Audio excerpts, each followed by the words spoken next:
Motorcycle के नाम अगर केटीएम याद बा तो समझ जा कि आराम से बन बरनो का उच्चा सब बाबू हो केटीएम दी बनू तो हम बियाह करें के सब बाबू हो लड़की कैसन को हो के लेकिन केटीएम दिवा केटीएम में दो तब करेंगे शादी। हेलो प्यारे विद्यार्थियों, मैं आपका आदित्य तिवारी सर फिर से अपने new YouTube channel power star online classes में सभी विद्यार्थियों का हार्दिक स्वागत और अभिनंदन करता हूं। देखिए, जैसा कि मैं रोज वीडियो डाल रहा हूं, कल स्त्रीलिंग का डाले थे, परसों पुलिंग का वीडियो डाले थे, उस वीडियो को देखिए, बहुत सारा प्यार कीजिए और चैनल पर जो नया है इस चैनल को सब्सक्राइब कीजिए ताकि आने वाला समय में जो भी हम वीडियो डाले वो आपको समय पर मिलता रहे। चलिए देर न करते हुए हम लोग देखते हैं। आज हम लोग 10th और 12th क्लास के लिए 2 नंबर का वर्णों का उच्चारण स्थान याद करने का एक बहुत ही सुंदर सा ट्रिक लेकर, एक बहुत ही प्यारा सा ट्रिक लेकर आया हूं। आज हमको यह समझना है जो आपके परीक्षा में 2 अंक का पूछा जाएगा, चाहे वो 10th का परीक्षा हो या 12th का परीक्षा हो, उसमें 2 नंबर का जो है सवाल वर्णों का उच्चारण स्थान से आपको दिया जाएगा। चलिए अब हम लोग इसको स्टार्ट करते हैं। देखिए, एक प्यारा सा ट्रिक है, हालांकि ये ट्रिक कोई भी बना सकता है, बुद्धि लगाएगा। बहुत आदमी इसको बनाया भी है, कोई दिक्कत नहीं है। तो हम भी इसको बहुत पहले बना चुके थे, लेकिन आज बच्चा बोला कि वर्णों का उच्चारण स्थान में दिक्कत हो रहा है तो हम इस वीडियो को लेकर आए हैं। चलिए अब देखते हैं प्योर एकदम ठेठ भोजपुरी में। देखिए, एगो बहुत प्यारा सा ट्रिक बा जौना के हमनी के ध्यान देवे के बा। बहुत पहले मार्केट में एगो गाड़ी आई रहे केटीएम। हम मालूम है तेरे बाप को मत सिखा चल। केटीएम एगो गाड़ी रहे, 12 लड़का ऊपर अट्रैक्ट होतर लसा। ओकरी के बियाह शादी के दिन उतरावे नु तो कह सब बाबू हो केटीएम दी बनू तो हम बियाह करें। समझ रहे हो? समझ रहे हो?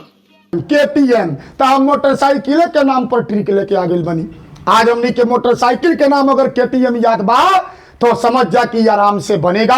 यानी बच्चा का जब शादी का दिन उतराता था, जब केटीएम लॉन्च हुआ था मार्केट में नया नया, वो अबरा जब लड़का सके दिन उतरावे तब बाबू माई से कह सब बाबू हो लड़की कैसन को हो के लेकिन केटीएम दिवा दियो। अब देखिए यहाँ पे गौर से सुनो, ये देखो ट्रिक समझो।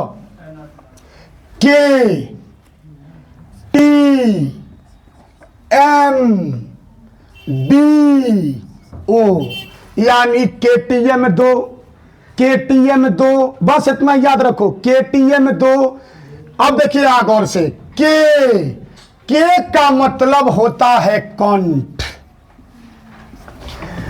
टी का मतलब होता है तालू, एम का अर्थ होता है मूर्धा, डी का अर्थ होगा बेटा दंत, ओ का अर्थ होगा ओष्ठ।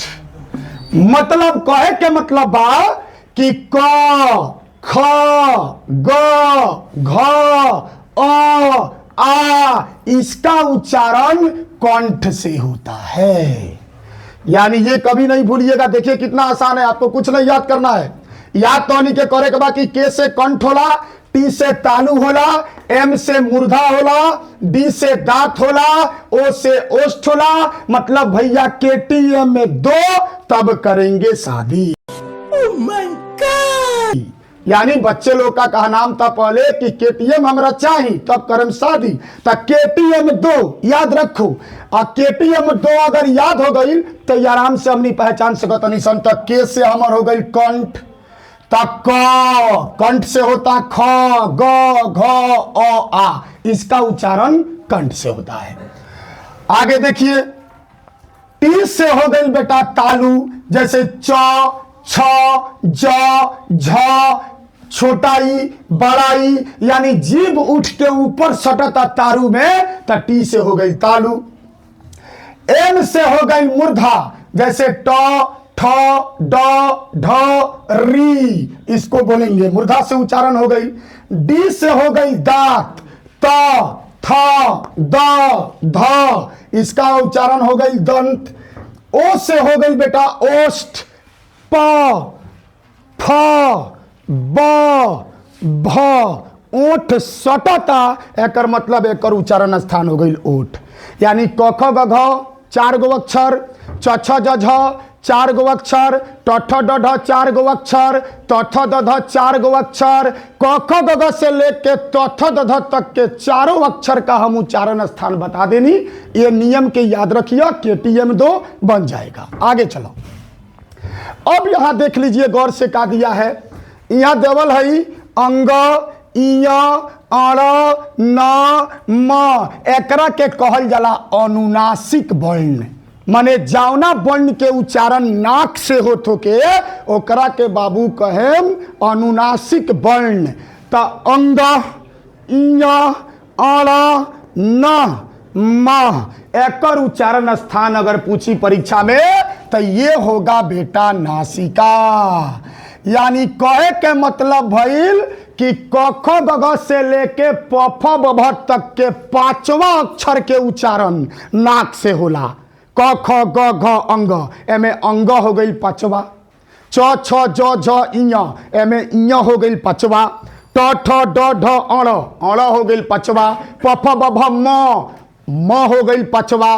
माने क ख ग घ से प फ ब भ तक के 5वां अक्षर के उच्चारण हमेशा नाक से होला, जवना के नासिका कहल जाला। आई 5 अक्षर के अनुनासिक वर्ण भी कहल जाला। तब परीक्षा में ऑब्जेक्टिव में भी पूछ सकता कि अनुनासिक वर्णों की कुल संख्या कितनी है, तब 5 गो होला। अनुनासिक वर्ण क गो होला, तो अनुनासिक वर्ण 5 गो होला। अंग, इया, अण, न, म, एकरा के कहल जाला अनुनासिक वर्ण।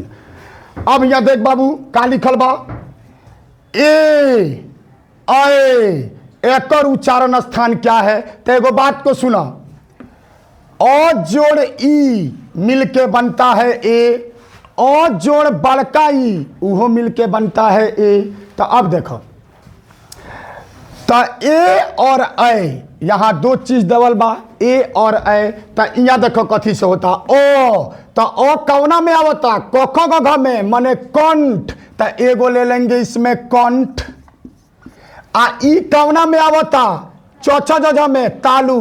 तो एगो ले लेम तालु, कंठ प्लस तालु। तो एकरा के हेंग ना दी ऑप्शन में, ई हेंग लिखेला कंठ तालव्य। कंठ तालव्य मतलब ए और ऐ का उच्चारण स्थान बेटा हो गई कंठ तालव्य। यानी जौना के उच्चारण कंठ से भी होके आ तालु से भी होके, तो 2 गो अक्षर होला ए और ऐ, जौना के उच्चारण कंठ तालव्य से होता है। मतलब कंठों से होला और तालु से होला। तो कंठ तालु अलग अलग ना दी, एक में दे दी कंठ तालव्य। आगे चलिए, यहां दिया है बेटा ओ और औ, यानी अ प्लस उ का मेल। तो चलिए यहां देखते हैं, अ कौना में आ जाता, कंठ में है दे अ आवता। तो कंठ एगो ले लेम। ओकरा बाद हिया उ बा, तो उ बेटा कौना में हमारा आवता, ओष्ठ वाला में आवता। ओ से ओष्ठ, उ आवता ओष्ठ में। तो उ एगो ले लिया ओष्ठ। तब एकरा के ना पूछी परीक्षा में, जब दोनों को जोड़ेंगे नो कंठ प्लस ओष्ठ, तो कंठोष्ठ हो जाएगा।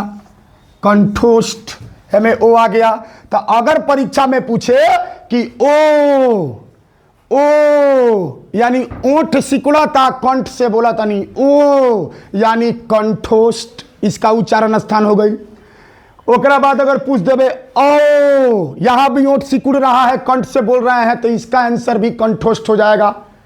तो यही एक साधारण सा मैं ट्रिक आपको बताया हूं कि जिसका उच्चारण कंठ से हो, के से कंठ, ती से हो तालु से होगा, एम से ट ठ ड का मुर्दा से होगा, डी से दंत से होगा, ओ से ओष्ठ से होगा। मतलब प फ ब भ छोटा ऊ बड़ा ऊ, इसका उच्चारण स्थान बेटा मेरा होता है ओष्ठ। उम्मीद करते हैं कि वीडियो आपको बहुत अच्छा लगा होगा। अगर वीडियो आपको अच्छा लगा हो तो कृपया करके इसको लाइक शेयर और कमेंट करना ना भूले। मिलते हैं कल अगले वीडियो में अलंकार, छंद और रस को पहचानने का ट्रिक लेकर। तब तक के लिए धन्यवाद। जय भारत, जय हिंद, जय भारत, जय रक्सौल।